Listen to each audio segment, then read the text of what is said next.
Kisah Para Rasul pasal 23. Sambil menatap anggota-anggota Mahkamah Agama, Paulus berkata, "Hai saudara-saudaraku, sampai kepada hari ini, aku tetap hidup dengan hati nurani yang murni di hadapan Allah."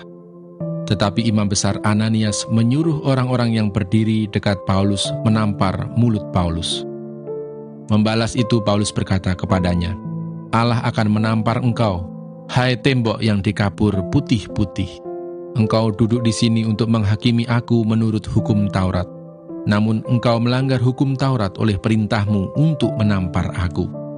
Dan orang-orang yang hadir di situ berkata, "Engkau mengejek imam besar Allah." Jawab Paulus, "Hai saudara-saudara, aku tidak tahu bahwa ia adalah imam besar. Memang ada tertulis, janganlah engkau berkata jahat tentang seorang pemimpin bangsamu. Dan karena ia tahu bahwa sebagian dari mereka itu termasuk golongan orang Saduki dan sebagian termasuk golongan orang Farisi, ia berseru dalam mahkamah agama itu, katanya, 'Hai saudara-saudaraku, aku adalah orang Farisi, keturunan orang Farisi. Aku dihadapkan ke mahkamah ini karena aku mengharap akan kebangkitan orang mati.' Ketika ia berkata demikian, timbullah perpecahan antara orang-orang Farisi dan orang-orang Saduki, dan terbagi-bagilah orang banyak itu. Sebab orang-orang Saduki mengatakan bahwa tidak ada kebangkitan dan tidak ada malaikat atau roh, tetapi orang-orang Farisi mengakui kedua-duanya. Maka terjadilah keributan besar. Beberapa ahli Taurat dari golongan Farisi tampil ke depan dan membantah dengan keras, katanya, "Kami sama sekali tidak menemukan sesuatu yang salah pada orang ini. Barangkali ada roh atau malaikat yang telah berbicara kepadanya." Maka terjadilah perpecahan besar, sehingga kepala pasukan takut kalau mereka akan mengkoyak-koyak Paulus. Karena itu ia memerintahkan pasukan untuk turun ke bawah dan mengambil Paulus dari tengah-tengah mereka dan membawanya ke markas. Pada malam berikutnya, Tuhan datang berdiri di sisinya dan berkata kepadanya, "Kuatkanlah hatimu, sebab sebagaimana engkau dengan berani telah bersaksi tentang aku di Yerusalem, demikian jugalah hendaknya engkau pergi bersaksi di Roma." Mazmur 36. Kefasikan orang berdosa dan kasih setia Allah. Untuk pemimpin biduan dari hamba Tuhan, dari Daud. Dosa bertutur di lubuk hati orang fasik. Rasa takut kepada Allah tidak ada pada orang itu, sebab ia membujuk dirinya sampai orang mendapati kesalahannya dan membencinya. Perkataan dari mulutnya ialah kejahatan dan tipu daya. Ia berhenti berlaku bijaksana dan berbuat baik. Kejahatan dirancangkannya di tempat tidurnya. Ia menempatkan dirinya di jalan yang tidak baik. Apa yang jahat tidak ditolaknya. Ya Tuhan, kasih-Mu sampai ke langit, setia-Mu sampai ke awan. Keadilan-Mu adalah seperti gunung-gunung Allah. Hukum-Mu bagaikan samudera raya yang hebat. Manusia dan hewan Kau selamatkan, ya Tuhan. Betapa berharganya kasih setia-Mu, ya Allah. Anak-anak manusia berlindung dalam naungan sayap-Mu. Mereka mengenyangkan dirinya dengan lemak di rumah-Mu. Engkau memberi mereka minum dari sungai kesenangan-Mu.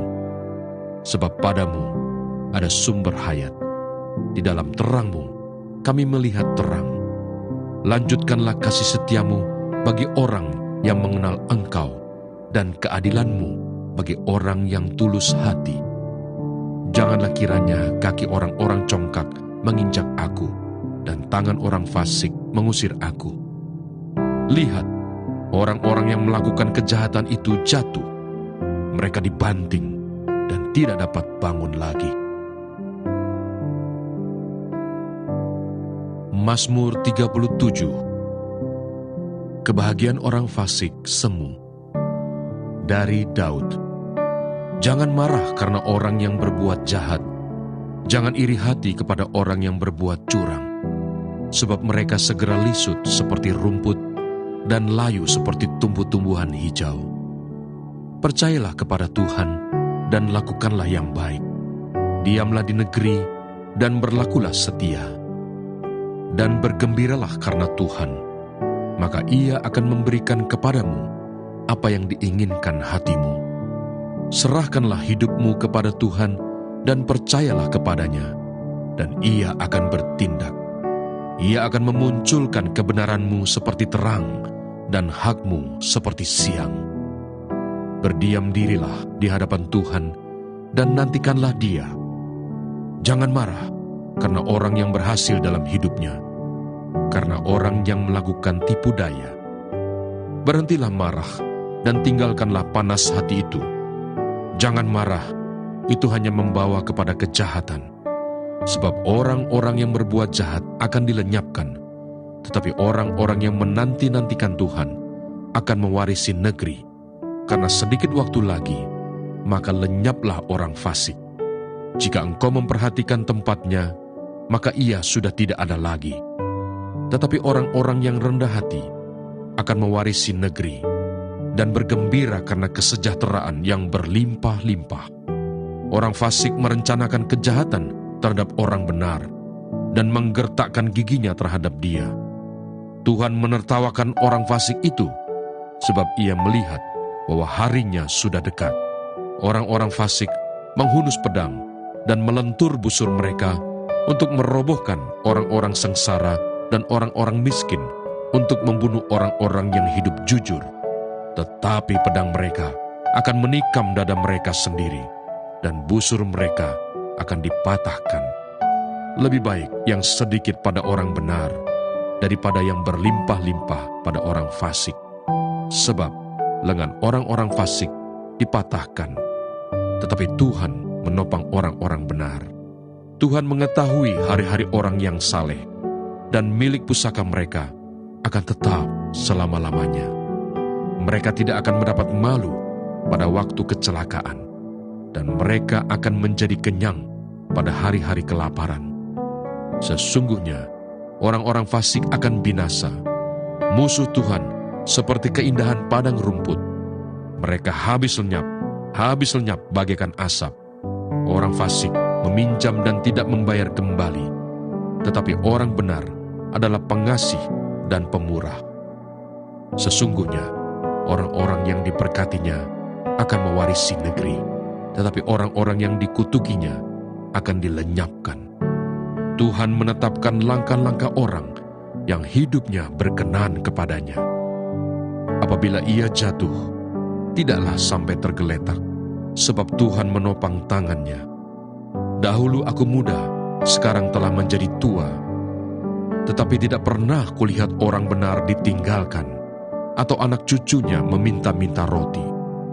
Tiap hari ia menaruh belas kasihan dan memberi pinjaman, dan anak cucunya menjadi berkat. Jauhilah yang jahat dan lakukanlah yang baik, maka engkau akan tetap tinggal untuk selama-lamanya.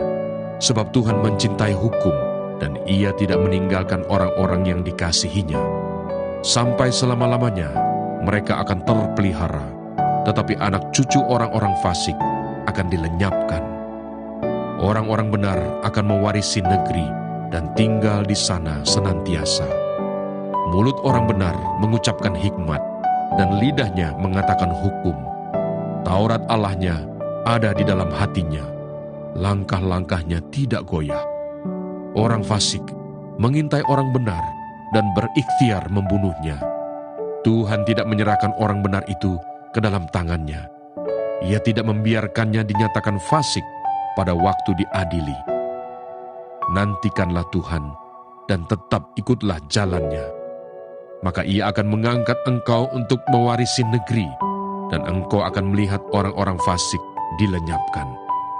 Aku melihat seorang fasik yang gagah sombong, yang tumbuh mekar seperti pohon aras Libanon. Ketika aku lewat, lenyaplah ia. Aku mencarinya, tetapi tidak ditemui. Perhatikanlah orang yang tulus dan lihatlah kepada orang yang jujur. Sebab pada orang yang suka damai akan ada masa depan. Tetapi pendurhaka-pendurhaka akan dibinasakan bersama-sama, dan masa depan orang-orang fasik akan dilenyapkan. Orang-orang benar diselamatkan oleh Tuhan. Ia adalah tempat perlindungan mereka pada waktu kesesakan. Tuhan menolong mereka dan meluputkan mereka. Ia meluputkan mereka dari tangan orang-orang fasik dan menyelamatkan mereka, sebab mereka berlindung padanya. Demikianlah pembacaan firman Tuhan hari ini. Tuhan Yesus memberkati.